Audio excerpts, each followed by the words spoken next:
ചെയ്തിട്ടുണ്ട്. ന്യൂസ് 18 കാസർഗോഡ്. കൊച്ചി ധനുഷ്കോടി ദേശീയപാതയിൽ കോതമംഗലം കുത്തുകുഴിക്ക് സമീപം വാഹനാപകടം. ഒരാൾ മരിച്ചു, നിരവധി പേർക്ക് പരിക്ക്. കാറും 2 ഇരുചക്ര വാഹനങ്ങളുമാണ് കൂട്ടിയിടിച്ചത്. ഇടിയുടെ ആഘാതത്തിൽ 3 വാഹനങ്ങളും സമീപത്തെ കുഴിയിൽ വീണു.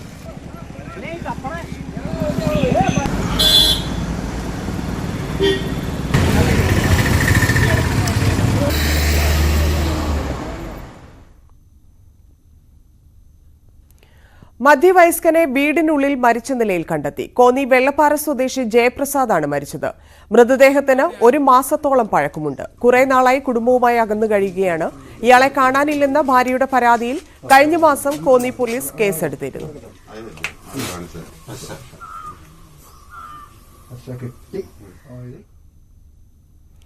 വടകര താലൂക്ക് ഓഫീസ് തീവെച്ച കേസിലെ പ്രതിയെ വെറുതെ വിട്ടു. 2022 ഡിസംബർ 17-നാണ് താലൂക്ക് ഓഫീസിന് തീയിട്ടത്. ഈ കേസിൽ ഹൈദരാബാദ് സ്വദേശി നാരായണ സത്യയെയാണ് പോലീസ് അറസ്റ്റ് ചെയ്തത്. ഇതുൾപ്പെടെ മറ്റ് 3 തീവെപ്പ് കേസിലും നാരായണനെ പോലീസ് അറസ്റ്റ് ചെയ്തിരുന്നു. 4 കേസുകളിലും ഇയാൾ കുറ്റക്കാരനല്ലെന്ന് കണ്ടാണ് വടകര അസിസ്റ്റന്റ് സെഷൻസ് കോടതി വിധി പുറപ്പെടുവിച്ചത്. PV സത്യപ്രസാദാണ് പ്രതിക്ക് വേണ്ടി കോടതിയിൽ ഹാജരായത്.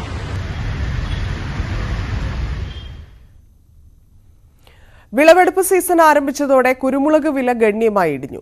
ഒരാഴ്ചക്കിടയിൽ മാത്രം കിലോയ്ക്ക് 35 രൂപയിലധികമാണ് വില കുറഞ്ഞത്. ഗുണമേന്മ കുറഞ്ഞ കുരുമുളക് കേരളത്തിലെ കുരുമുളകുമായി കൂട്ടിക്കലർത്തി വിപണിയിലെത്തിക്കുന്നതാണ് വിലയിടിവിന് കാരണമെന്ന് ആക്ഷേപം. നിലവിൽ 1 കിലോഗ്രാം കുരുമുളകിന് പ്രാദേശിക വിപണിയിൽ വില ലഭിക്കുന്നത് 556 രൂപ വരെയാണ്. ഏതാനും മാസങ്ങൾക്ക് മുൻപ് 650-ന് മുകളിലായിരുന്നു വില. കഴിഞ്ഞ ഒരാഴ്ചക്കിടയിൽ 35 രൂപയിലധികം കുറഞ്ഞു. ഇടുക്കിയിൽ ഉൾപ്പെടെ പ്രധാന കുരുമുളക് ഉൽപ്പാദന മേഖലകളിൽ കുരുമുളക് സീസൺ ആരംഭിച്ചപ്പോഴാണ് വില ഗണ്യമായി ഇടിഞ്ഞത്. മറ്റ് കുരുമുളക് ഉൽപ്പാദക രാജ്യങ്ങളിൽ നിന്നും ഇറക്കുമതി ചെയ്യുന്നവ കേരളത്തിലെ കുരുമുളകുമായി കൂട്ടിക്കലർത്തുന്നതാണ് വിലയിടിവിന് കാരണമെന്നാണ് കർഷക സംഘടനകളുടെ ആരോപണം. ലോക മാർക്കറ്റിൽ കുരുമുളകിന്റെ ലഭ്യത പറഞ്ഞാണ് ഇപ്പോൾ കേരളത്തിലെ കുരുമുളകിന് വിലയിടിക്കുവാൻ ഉള്ള ശ്രമം നടപ്പാക്കിക്കൊണ്ടിരിക്കുന്നത്. ബ്രസീൽ, ഇന്തോനേഷ്യ തുടങ്ങിയ രാജ്യങ്ങളിൽ നിന്നുള്ള കുരുമുളക് ഇന്ത്യയിലെത്തിച്ച് കേരളത്തിലെ ഗുണമേന്മ കൂടിയ കുരുമുളകുമായി കൂട്ടിക്കലർത്തി ഇന്ത്യൻ കുരുമുളകിന്റെ വിലയിടിക്കുകയും അതുവഴി ഇന്ത്യയുടെ സമ്പദ്ഘടനയെ തന്നെ തകർക്കുകയുമാണ് ഒരു കൂട്ടർ ചെയ്യുന്നത്. വിളവെടുപ്പിന് 800 മുതൽ 880 രൂപ വരെയാണ് കൂലി. നിലവിലെ വിലയുടെ അടിസ്ഥാനത്തിൽ തൊഴിലാളികൾക്ക് കൂലി പോലും നൽകാനാവാത്ത സാഹചര്യമാണുള്ളത്. കാലാവസ്ഥാ വ്യതിയാനവും വിവിധ രോഗങ്ങളും ഇത്തവണത്തെ വിളവിലും ഗണ്യമായ കുറവ് വരുത്തിയിരുന്നു. കുരുമുളക് കൂടുതലായി വിപണിയിലേക്ക് എത്തുന്ന ഫെബ്രുവരി, മാർച്ച്, ഏപ്രിൽ മാസങ്ങളിൽ വില വീണ്ടും ഇടിയുമോ എന്ന ആശങ്കയിലാണ് കർഷകർ. ന്യൂസ് 18 ഇടുക്കി. അതിരപ്പിള്ളി പ്ലാന്റേഷൻ മേഖലയിൽ കാട്ടാന ചരിഞ്ഞു. വെറ്റിലപ്പാറ 10-ാം ബ്ലോക്കിലാണ് 2 ദിവസം പഴക്കമുള്ള പിടിയാനയുടെ ജഡം കണ്ടെത്തിയത്. അതേസമയം ശല്യം രൂക്ഷമായ പാലപ്പള്ളി മേഖലയിൽ ഇന്നും ടാപ്പിംഗ് തൊഴിലാളിക്ക് നേരെ ആക്രമണമുണ്ടായി. ഇന്ന് രാവിലെ അതിരപ്പള്ളി വെറ്റിലപ്പാറ പ്ലാന്റേഷൻ മേഖലയിൽ 10-ാം ബ്ലോക്കിലാണ് കാട്ടാനയുടെ ജഡം കണ്ടെത്തിയത്. തൊഴിലാളികളാണ് വിവരം വനംവകുപ്പിനെ അറിയിച്ചത്. ജഡത്തിന് 2 ദിവസം പഴക്കമുണ്ടെന്നാണ് പ്രാഥമിക നിഗമനം. ഏകദേശം 45 വയസ്സുള്ള പിടിയാനയുടേതാണ് ജഡം. ആന ചരിയാനിടയാക്കിയ സാഹചര്യം എന്താണെന്ന് പോസ്റ്റ്മോർട്ടം നടപടികൾക്ക് ശേഷം മാത്രമേ വ്യക്തമാവുകയുള്ളൂ. കാട്ടാന ശല്യം രൂക്ഷമായ പാലപ്പള്ളി മേഖലയിൽ ഇന്നും ടാപ്പിംഗ് തൊഴിലാളിക്ക് നേരെ ആക്രമണമുണ്ടായി. രാവിലെ 7 മണിയോടെ തോട്ടത്തിൽ ജോലിക്കിറങ്ങിയ കുണ്ടായി സ്വദേശി ഭാസ്കരനാണ് പരിക്കേറ്റത്. ആന വരുന്നത് കണ്ടില്ല, പുഴയെന്ന് കയറിയതല്ല. ആന കയറി വല്ല ഓടിച്ചാണ്ട് തട്ടി വീണു, തുമ്പി കഴിച്ച് പുറത്തടിച്ചു. അപ്പോൾ വീണു, ഒരു മരം വീണിരുന്നു. അതിൻ്റെ അടുത്ത് വീണ് അതുകൊണ്ട് അതിൻ്റെ അടിയിലേക്ക് ഇറങ്ങി നീങ്ങുക. ആന ചവിട്ടും കുത്തി നോക്കിയിട്ടുണ്ട്. ആനരൊക്കെ കൊണ്ടുപോകുന്നത് മരക്കന്മാരായിട്ടുണ്ട്. അത് കാരണം കൊണ്ട് എത്തിക്ക് രക്ഷപ്പെട്ടു. ആനയുടെ സാന്നിധ്യം മനസ്സിലാക്കാതെ ജോലി തുടരുകയായിരുന്ന ഭാസ്കരനെ തുമ്പിക്കൈ കൊണ്ട് ആന അടിച്ചു വീഴ്ത്തി. കുത്താൻ ശ്രമിച്ചെങ്കിലും ഭാസ്കരൻ ഒഴിഞ്ഞുമാറി. ഈ സമയം അവിടെ ടാപ്പിങ്ങിനുണ്ടായിരുന്ന മറ്റു തൊഴിലാളികളാണ് ആനയെ വിരട്ടി ഓടിച്ചത്. കൈക്കും കാലിനും പരിക്കേറ്റ ഭാസ്കരനെ പുതുക്കാട് താലൂക്ക് ആശുപത്രിയിൽ പ്രവേശിപ്പിച്ചു. ഇയാളുടെ പരിക്ക് ഗുരുതരമല്ല. ന്യൂസ് 18 തൃശൂർ. മലപ്പുറം കൽപ്പകഞ്ചേരി പഞ്ചായത്തിലെ വിവിധയിടങ്ങളിൽ തെരുവുനായ ശല്യത്തിൽ 21 പേർക്ക് കടിയേറ്റു. 10 പുരുഷന്മാർക്കും 8 സ്ത്രീകൾക്കും 3 കുട്ടികൾക്കുമാണ് കടിയേറ്റത്. കൽപ്പകഞ്ചേരി പഞ്ചായത്തിലെ കാവപ്പുര, തോട്ടായി, നെച്ചിക്കുണ്ട്, മയ്യേരിച്ചിറ എന്നിവിടങ്ങളിലാണ് തെരുവുനായയുടെ ആക്രമണമുണ്ടായത്. കാലിനും കൈക്കും മുഖത്തും മുറിവേറ്റവരെ തിരൂർ ജില്ലാ ആശുപത്രിയിൽ പ്രവേശിപ്പിച്ചു. ആക്രമണം നടത്തിയ തെരുവുനായയെ ഉടൻ പിടികൂടണമെന്നാവശ്യപ്പെട്ട് നാട്ടുകാർ പഞ്ചായത്ത്, മൃഗാശുപത്രി, പോലീസ് സ്റ്റേഷൻ എന്നിവിടങ്ങളിൽ പരാതി നൽകി.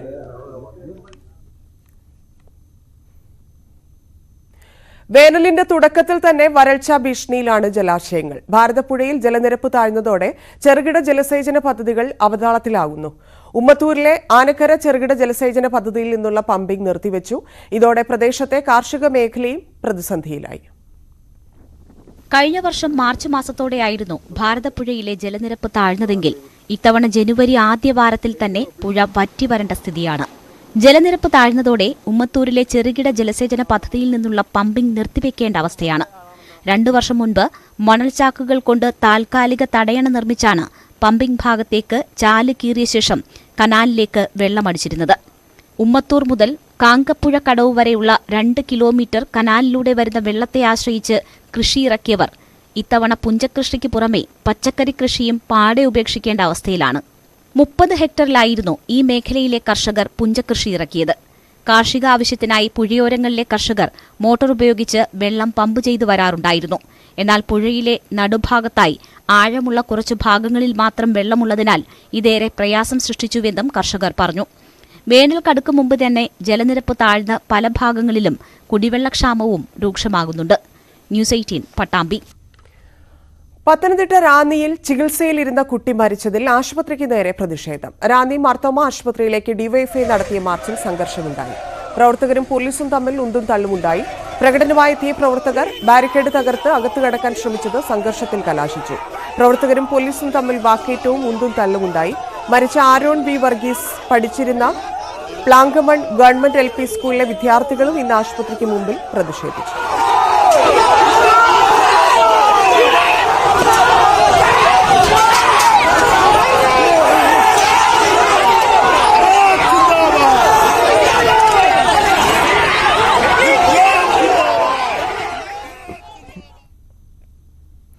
വയനാട് മീനങ്ങാടി പാതിരിപ്പാലത്ത് നിയന്ത്രണം വിട്ട ബൈക്ക് അപകടത്തിൽപ്പെട്ട് യുവാവ് മരിച്ചു. കൊളകപ്പാറ സ്വദേശി കുഴലിപ്പറമ്പിൽ വർഗീസിന്റെ മകൻ തോംസൺ വിക്കിയാണ് മരിച്ചത്. ഇന്നലെ അർദ്ധരാത്രിയിലായിരുന്നു അപകടം.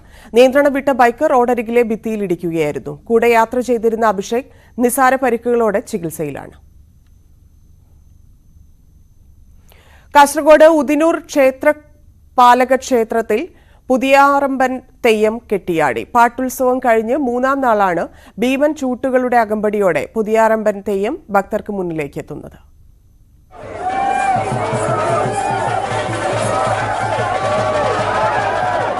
രണ്ടാൾ പൊക്കത്തിൽ കൂറ്റൻ ചൂട്ടുകൾ, അണമുറിയാത്ത ബാല്യക്കാരുടെ ആർപ്പുവിളികൾക്കൊപ്പം കലശത്തെ എതിരേറ്റ് പുതിയാറമ്പൻ തെയ്യം.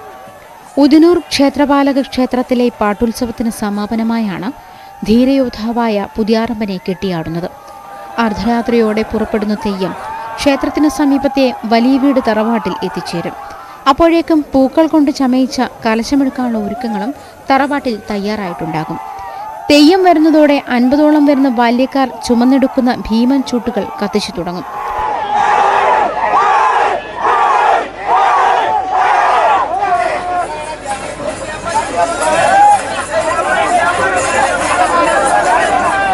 ഉദിനൂർ ഗ്രാമത്തിന്റെ വിവിധ ഭാഗങ്ങളിൽ നിന്നാണ് ബാല്യക്കാർ തെയ്യത്തിന് കത്തിച്ചു പിടിക്കാനുള്ള ഭീമൻ ചൂട്ടുകൾ കെട്ടിയൊരുക്കി വരുന്നത്.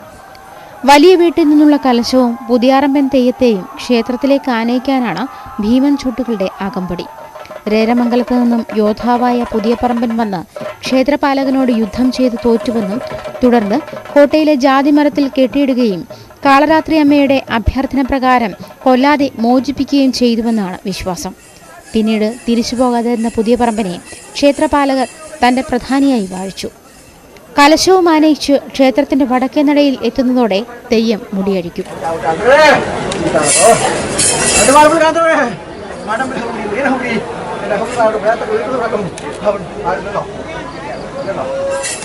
ന്യൂസ് 18 തൃക്കരിപ്പൂർ.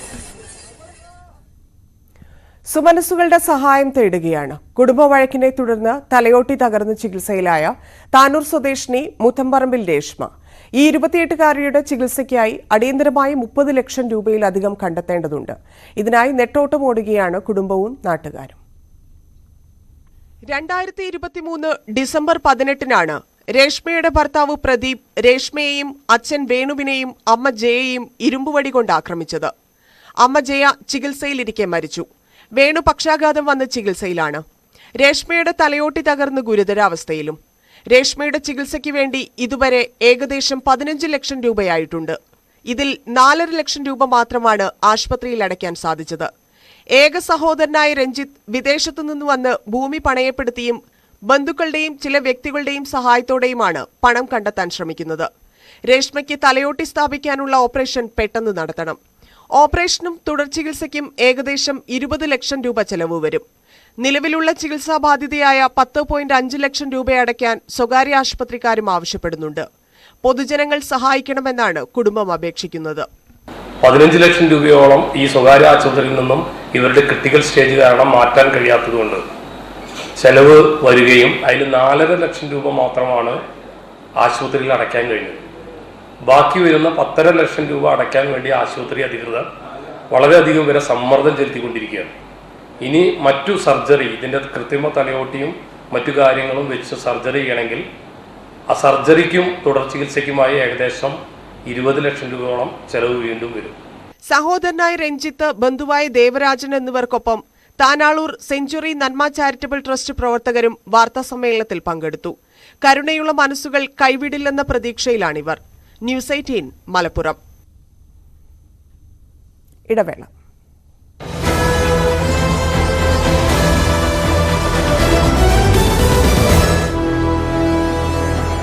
ഈ പരിപാടി എന്നാണ് ഇപ്പോൾ കർണാടക സർക്കാർ അറിയിച്ചിരിക്കുന്നത്. അതിനുശേഷം മാത്രമേ മരണകാരണത്തെക്കുറിച്ച് കൃത്യമായ വിവരങ്ങൾ ലഭിക്കുകയുള്ളൂ. ഏതാണ്ട് 20 ദിവസത്തിനിടയ്ക്ക് 2 തവണയാണ് ആനയെ മയക്കുവെടി വെക്കേണ്ടി വന്നത്. ഇത്തരമൊരു സാഹചര്യം ഉണ്ട്. അത് പരിശോധിക്കപ്പെടും എന്ന് തന്നെയാണ് നമുക്ക് കരുതുന്നത്. കാരണം നേരത്തെയും മയക്കുവെടി വെച്ചാണ് പിടികൂടി കാട്ടിലേക്ക് തുറന്നുവിട്ടു. അതിനുശേഷം ജനവാസ കേന്ദ്രത്തിലേക്ക് തന്നെ ഏതാണ്ട് 200 കിലോമീറ്ററോളം സഞ്ചരിച്ച് ആന എത്തി. ഇതിനുശേഷം വീണ്ടും ഇവിടെ മയക്കുവെടി വെക്കുന്ന ഒരു സാഹചര്യം, പിന്നീട് കൂട്ടിലാക്കി കർണാടകത്തിലേക്ക് കൊണ്ടുപോകുന്ന വഴി ഒരുപക്ഷെ ബൂസ്റ്റർ ഡോസ് നൽകാനുള്ള സാധ്യതയും തള്ളിക്കളയാനില്ല. അങ്ങനെയാണെങ്കിൽ ബൂസ്റ്റർ ഡോസുകൾ, ഈ തുടർച്ചയായി ഉണ്ടായ മയക്കുവെടികൾ എന്നിവ കൊമ്പന്റെ ആരോഗ്യനിലയെ വളരെ മോശമായി തന്നെ ബാധിച്ചിരിക്കാം എന്നാണ് നമുക്ക് മനസ്സിലാക്കാൻ സാധിക്കുക. ഇന്നലെ ഞാൻ നേരിട്ട് ഈ ആനയെ കണ്ട ആളാണ്. അതുകൊണ്ട് തന്നെ നമുക്കറിയാം ഇന്നലെ ആന പരിക്ഷീണിതനായിരുന്നു. ഒപ്പം ഒരു കാലിന്റെ ഒരു ഭാഗത്ത് ചെറിയ നീര് വീക്കം പോലെ വീർത്ത് നിൽക്കുന്നത് കാണുകയും ചെയ്യാമായിരുന്നു. നമുക്ക് അതിൽ നിന്നും തന്നെ മനസ്സിലാക്കാൻ കഴിയും കൊമ്പൻ ഇന്നലെ ആ ചതുപ്പിൽ നിൽക്കുമ്പോൾ അല്ലെങ്കിൽ വാഴത്തോപ്പിൽ നിൽക്കുമ്പോൾ പൂർണ്ണ ആരോഗ്യവാനായിരുന്നില്ല എന്നത്. ആ അനാരോഗ്യവും പിന്നീടുണ്ടായ ഇടപെടലുകളും, പ്രത്യേകിച്ച് കുങ്കിയാനകളും മറ്റുമൊക്കെ വന്ന് വലിയ ബലം പ്രയോഗിച്ചാണ് ആനയെ ഈ വാഹനത്തിനുള്ളിലേക്ക് ഇടിച്ചു കയറ്റുന്നത്. ആ സമയത്ത് ഒരുപക്ഷെ ഇതിന്റെ ആരോഗ്യനില വീണ്ടും മോശമാവാനുള്ള ഒരു സാധ്യത തള്ളിക്കളയാൻ കഴിയില്ല. ആന ചെരിഞ്ഞിരിക്കുന്നു എന്ന വിവരമാണ് കർണാടക വനംവകുപ്പ് ഔദ്യോഗികമായി സംസ്ഥാന സർക്കാരിനെ അല്ലെങ്കിൽ കേരള വനംവകുപ്പിനെ അറിയിച്ചിരിക്കുന്നത്. എന്താണ്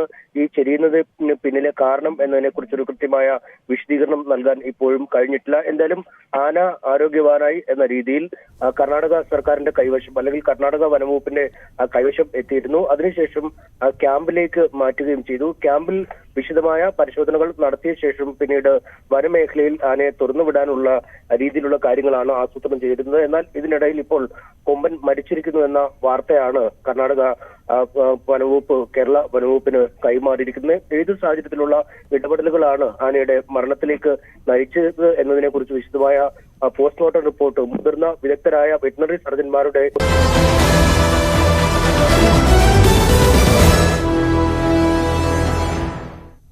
കാർഷിക കേരളം.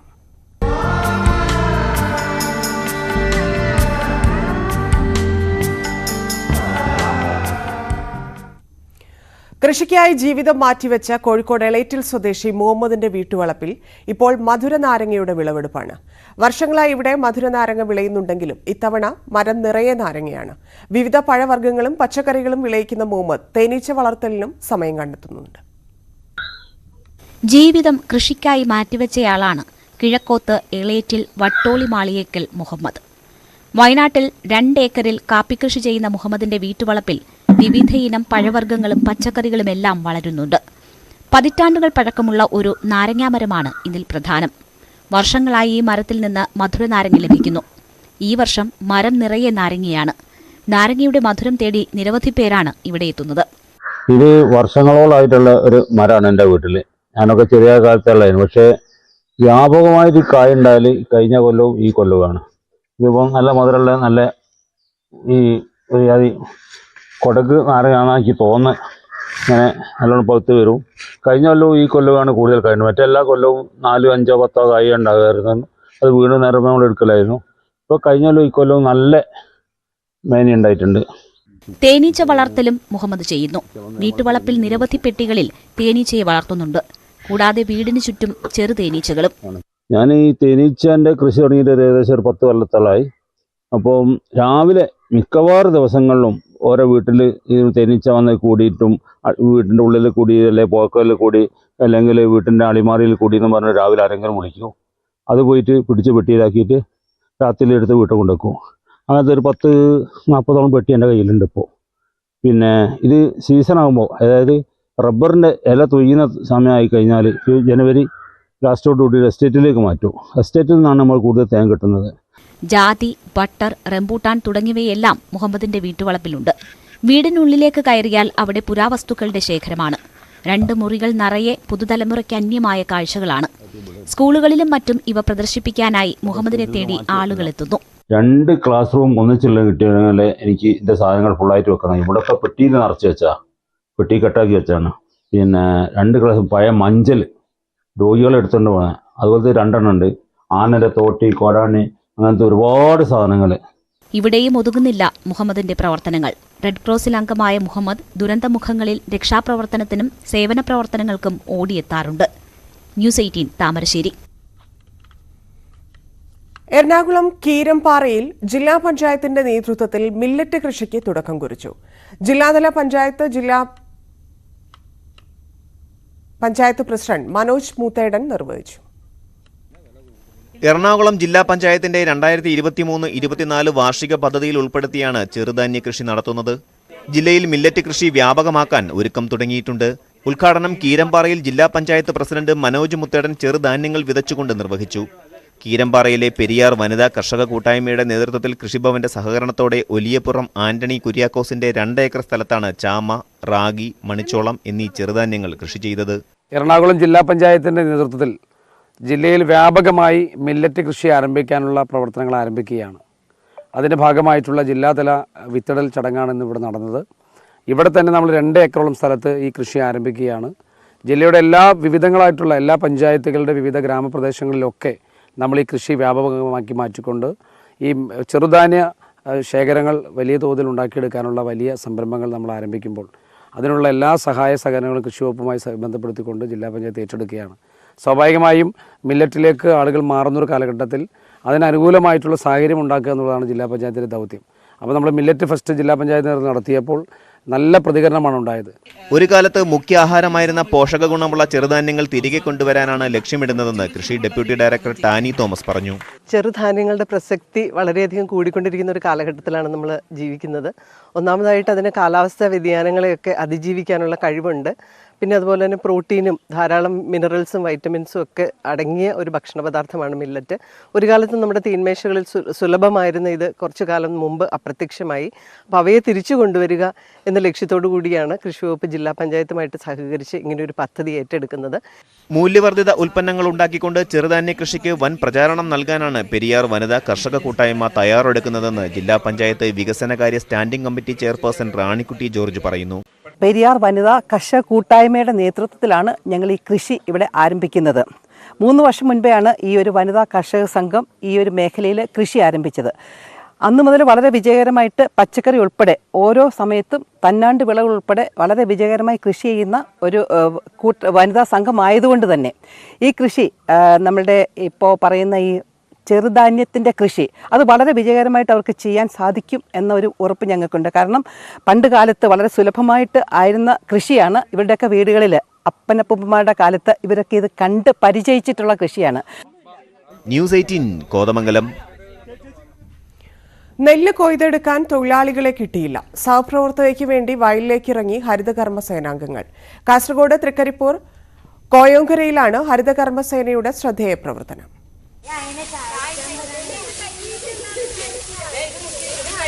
തൃക്കരിപ്പൂർ കോയോങ്കരയിലെ എം ദിവ്യയ്ക്ക് വേണ്ടിയാണ് ഇവർ ഒന്നായി വയലിലേക്കിറങ്ങിയത്. വിളവെടുക്കാൻ പാകമായ നെൽക്കതിരുകൾ കൊയ്തെടുക്കാൻ തൊഴിലാളികളെ കിട്ടാതായതോടെ ഇവ നശിച്ചു തുടങ്ങിയിരുന്നു. ജോലിക്കിടെ ഹരിതകർമ്മസേനാംഗമായ ദിവ്യ സഹപ്രവർത്തകരോട് സങ്കടം പങ്കുവച്ചു. ദിവ്യയുടെ സങ്കടം സ്വന്തം സങ്കടമായി കണ്ട് എല്ലാവരും വയലിലേക്ക് ഇറങ്ങുകയായിരുന്നു. തൃക്കരിപ്പൂർ ഗ്രാമപഞ്ചായത്തിലെ 42 ഹരിതകർമ്മ സേനാംഗങ്ങളും ഒരേ മനസ്സോടെ കൊയ്യാനിറങ്ങിയപ്പോൾ 2 ദിവസം കൊണ്ട് വിളവെടുപ്പ് പൂർത്തിയായി.